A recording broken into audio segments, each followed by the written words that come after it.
The Olympic Games is the ultimate and premier championship competition of track and field. In tennis, you have the Grand Slam. In the NBA, you have the NBA Finals. In American football, you have the Super Bowl. In soccer, you have the World Cup. In baseball, you have the World Series. In many other sports, they have their major championships and then they come to the Olympics as a secondary championship in which they don't really take as serious because it's not financially beneficial and it also has no incentive towards their sport. The average salary of an NBA basketball player is $9.7 million, which is the highest average salary of any team sport in the world. Every 4 years, some of the greatest NBA basketball players come to the Olympics and they join up with their country where they compete for the gold medal, which is nothing more than just bragging rights. Your average Olympian, when it comes to track and field, spends about $50,000 just to even make the team. They spend thousands on nutrition. They spend thousands on physio and training. Based on contracts that I've seen, it's about $10,000 for coaching fees. You spend a few thousand traveling to meets. And then the ones you see making the team and being on podiums, they spend tens of thousands of dollars on performance-enhancing drugs. These are the top of the top, so they pay doctors so they don't get caught, so they get on these cycles. And it's been reported some even spend up to $50,000 on performance-enhancing drugs alone. And then you also have an agent who takes 15 to 20% of whatever you make. And then you're also paying people to be quiet about the drugs that you're taking. A week after the 1988 Olympics, an official calls you to tell you that your Olympian friend, Greg Trefalis. That was in 1992, and it was at the Olympic trials for the United States in New Orleans. What does the official tell you? That your boy tested positive for Dianabol. And what happened from there? I called Greg and asked him if he was using, and he said yes. Now, I knew he had been taking stuff. I didn't get directly involved in any of this, but I've been working with athletes for a number of years, and I knew what they were doing. And he confirmed that, yes, that he was taking it. And then a short while later, I got a call back, and he said, well, tell your boy that he's off the hook. So what do you mean? And at that time, I believe in 1992, right around that time, it wasn't called USATF, it was called TAC, the Athletic Congress. And I think that's the same year that they switched, but same organization. And apparently, one of the elder statesmen had passed away, and they had a funeral and a meeting after, and as I was told, that they just decided it wasn't a good time for these 5 positive drug tests to come out, and that they were going to sweep them under the rug. And in addition to him, I wasn't given specific names, but I was told that one of them was from the high jump, a male, and another was from the 400-meter intermediate hurdles. And that day really changed my thinking. So on the low end, you're spending about $60,000 just to even make the team, at a chance to go to the Olympics and win a gold medal. As great as winning a gold medal at the Olympics may sound, it makes me sit back and wonder, is it even worth it? And this is a question that a lot of people who have the goal of becoming an Olympian should ask themselves. You spend 10, 15 years of your life training for this event, this one event, at a chance to go win a gold medal. You spend tens of thousands of dollars, up to hundreds of thousands of dollars, just to have your body in shape. You risk your health taking performance-enhancing drugs at a chance to win a gold medal. At what cost, though? The last Olympic Games held in 2020 grossed $7.6 billion in revenue, which is a crazy amount of money, which a lot of people see and think, I want to become an Olympian because I'll have access to a portion of that $7.6 billion. What many people don't realize, that just simply isn't a part of the plan, a part of the IOC plan, the International Olympic Committee. According to sportsnews.com, Olympic athletes do not get paid for just attending the Olympic Games. This is something that we all know. The Olympics is an amateur competition, which means you spend thousands of dollars training and building yourself to go to these Olympics to receive no financial revenue in return. Your track and field casuals see the financial status of people like Usain Bolt or Sha'Carri Richardson or Sydney McLaughlin and see that a Usain Bolt was making $15 million a year, Sha'Carri Richardson making $10 million a year, and think that's just the reality of track and field athletes, when they're literally less than 1% of people who have ever existed in the sport. The reality is, the majority of people who participate in track and field are living under the poverty limit.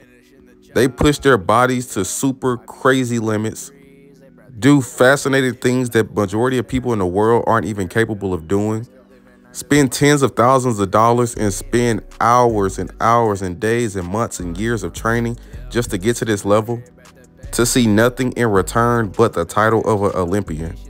Now, don't get me wrong, being an Olympian and competing in front of all of these thousands of people may sound cool, but once you leave that stadium and you realize you have a family sitting in the stands and it's time to go home, you then realize everyone gets hungry and everyone needs a place to stay. You spent your life savings to go run in front of these people.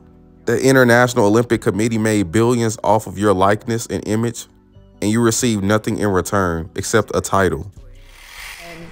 Homeless for the year, and to me that's something that I want to touch on because there is a lot of athletes that are going through a lot of changes right now within track and field.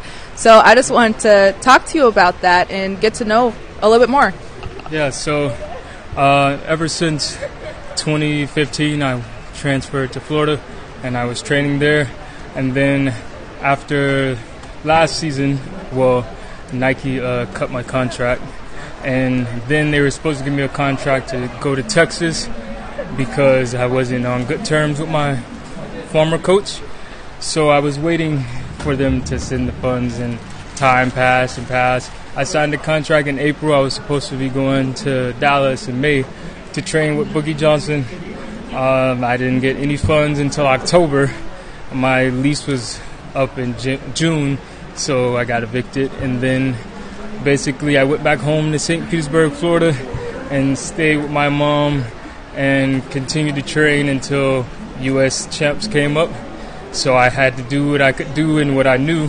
I mean, I was always my coach in high school, and then when I got to college, they taught me how to alternate at Baylor. So when I went to Florida, it wasn't really much that I needed to know except for Coach Holloway changed my blocks. But, yeah, and I trained with Karan and Eric. But, yeah, basically, a year went by.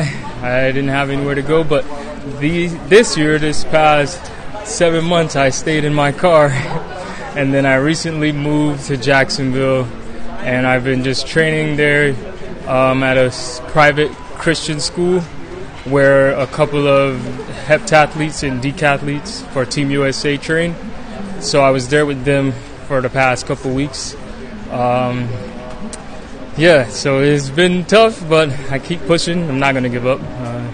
It's not that difficult. I wish I could have advanced to the next round, but I still have things I can fall back on. I'm a photographer, a model, an agent. I have a clothing brand for his Florida utility, 4HGU. The website will be up and running next week. It's about 25 items. When I often get asked the question, hey, Aaron, do you want to run at the Olympics? My answer is usually no. Or when I get asked the question, hey, Aaron, you qualified for the Olympic trials and the USA Championships. Why didn't you go? My answer is usually because the last championships, I got paid $15,000 for sitting at home and making videos. Why go train extra months out of the year, have to travel across the country at a time of the year where I'm on break after a long collegiate season and have to run some more for free? It just doesn't seem appeasing to me, and it doesn't seem appealing to me. Would I like to go to the Olympics this year? Of course I would. They're in Paris. New change of scenery. You got the Eiffel Tower. Can go out there and really have a good time. But would I want to run at the Olympics this year? Hell no. Because I'll have to dope like the rest of the runners. I'll have to keep on training when I'm supposed to be on break. And instead of making money like I usually do during championships, I will be losing money and out there running for no money. So while the Olympics seems like a cool concept, it just literally makes no sense to even want to compete in. The 100 meter and the 200 meter dash record holders from my high school was Roy Martin. He's a 2-time Olympian. And he made his first Olympic team his junior year of high school, where he ran 20.1 in the 200 and he ran 10.13 in the 100. He was the first and the last person in the Dallas Independent School District to make an Olympic team in high school. And he doesn't even have a picture hanging up in our high school. He's living a regular life in Dallas, Texas, and no one really besides the people he grew up with acknowledges the fact that he's an Olympian. So he worked that hard for what? Meanwhile, somebody like Sha'Carri Richardson, who's from the same place as we are, haven't even been at the Olympics yet. She have a stadium named after her in Dallas, millions of dollars in endorsement deals, and things of that nature. But yeah, me personally, I'm not, my goal isn't to go to the Olympics. Hell, I'd rather be one of the guys on the board of the IOC collecting from that $7.9 billion than the clowns out there running for free. But that's just me though. But that's the end of this video. Make sure y'all like, comment, and subscribe. If there's any videos y'all want to see me make next, just comment them down below. I'm out.